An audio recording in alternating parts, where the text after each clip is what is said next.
This is Module 2, Part 3, and here we'll screen some photos that I took while doing field work in northern India. About 5 summers ago, I spent the summer in northern India researching some of the holy sites of both Hinduism and Buddhism. I started in north central India, in Delhi, where I stayed a couple of weeks, and then basically kind of backpacked and hitchhiked and took trains and a couple of ox carts and made my way, sort of following the Ganges River down to Bodh Gaya, which is the birthplace of Buddhism. This is the most popular way to get around in India, especially if you're a visitor, the bicycle rickshaw. It's pretty cheap, not too hazardous since they don't go very fast, which really can't be said for the so-called toot-toots, the motorized versions, which you see here. This one is driven by my friend Peter, who lived across from the guest house where I stayed in Delhi. And these go a little bit too fast for my taste. I don't have a problem with speed, but it's just that Indian traffic is just wild and crazy. Here you see some cows wandering the streets in India, and yes, they do wander the streets. Cows, of course, are not worshipped in India. That's a silly notion. They are, however, venerated and considered to be sacred. And actually, it turns out that there's a very good sort of ecological reason behind this behavior. By not killing the cows, it forces them to invest in the cow's future, which means that they will get every last resource out of this cow until it finally dies. And they do obviously have a prohibition against eating beef in India. Here you see Surya, one of the gods that's mentioned in the Vedas. This is outside a bus station in Delhi.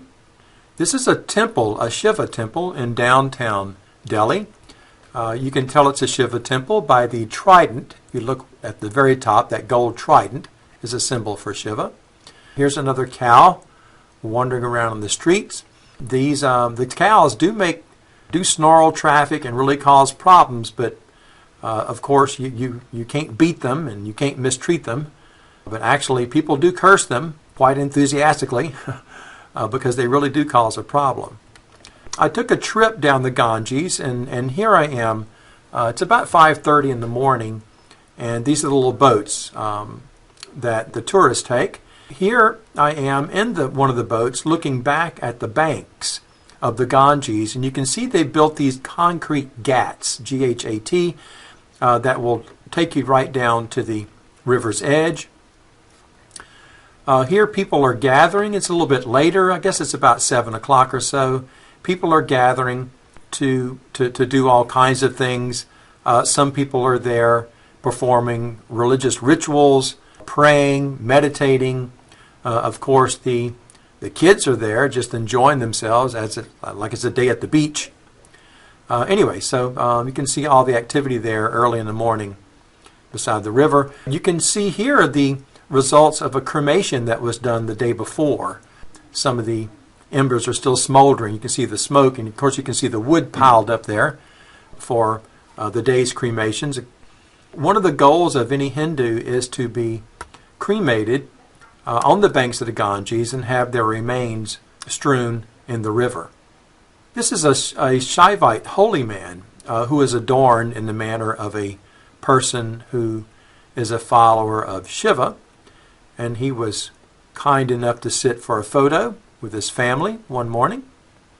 Here's a vendor on the banks of the Ganges, sort of peddling his wares. If you have a chance to come by my office, I actually bought one of those linens that he's holding up there and have it hanging up in my office. Here is a monkey at a Hanuman temple. Hanuman is the monkey god of Hinduism, very important in the Ramayana epic. And of course, they allow monkeys to hang around. They feed them. They take care of them. They're considered to be sacred. This is a mural of Ganga, the goddess of the Ganges River, that was painted on this huge pillar on the banks of the Ganges. This next mural, sitting beside it, is a mural of Shiva. Of course, we've talked about Shiva before, one of the members of the Godhead, very important god in Hinduism. There's a lot of symbolism that goes along that's associated with Shiva. You can see, for example, the cobra around his neck, which represents the human ego, and the fact that Shiva has tamed the human ego. You also see Shiva's trident there, and a few other things associated with Shiva. For example, if you look close, you see the goddess Ganga in his hair, and she's spewing water, which represents the Ganges River. There's also a lingam and a yoni at the right side of the mural there, and these are fertility symbols that we'll talk about a little bit later. This is a mural of Ganpati, or Ganapati, more popularly called Ganesh, who is actually the son of Shiva and Parvati. And according to the story, Parvati, which is Shiva's wife, actually fashioned a little boy out of dirt and her perspiration when she was lonely one day. Apparently, she left him guarding the house while she went down to bathe at the river and told him to guard the house. Evidently, Shiva returned after being away for some time and was really ready to get into the house to see his wife and be with his wife. And he was really angry that there was this child here guarding the door. And, of course, an argument ensued, and the child would not let him enter. So Shiva took out his sword and hacked his head off. And supposedly, Parvati returns and is just really breaks down. She can't believe that Shiva has killed her son. And so Shiva, remorseful, sends the gods out to basically bring back the head of the first creature they see, which happened to be an elephant. And that's how Ganesh, son of Parvati, and Shiva ends up with an elephant's head. This is along the banks of the Ganges, looking back again, and you can see there's some Hindu gods here in statue form. This is a temple for Durga, which is probably the preeminent female form, or the female manifestation of Brahman.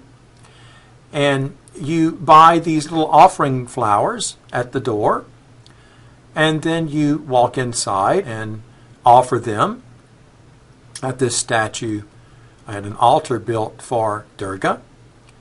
And here's a close-up of the flowers. And when you exit the temple, you're given some flowers to eat. And they also put a little orange dot on your forehead. This is a Shiva temple that's about 1,500 years old, where the Sujata shrine is located, and that actually has to do with the story of the Buddha, and we'll talk more about that a little bit later. But it does show you something of how Hinduism and Buddhism are intertwined in India.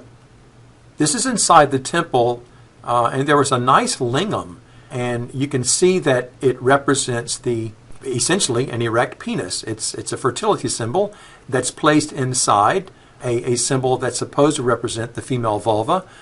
So the entire thing represents human sexuality, human fertility, and it's associated with Shiva. And here is another one, another lingam. The male part is called the lingam, the female part is called the yoni, and this was inside the same temple as well.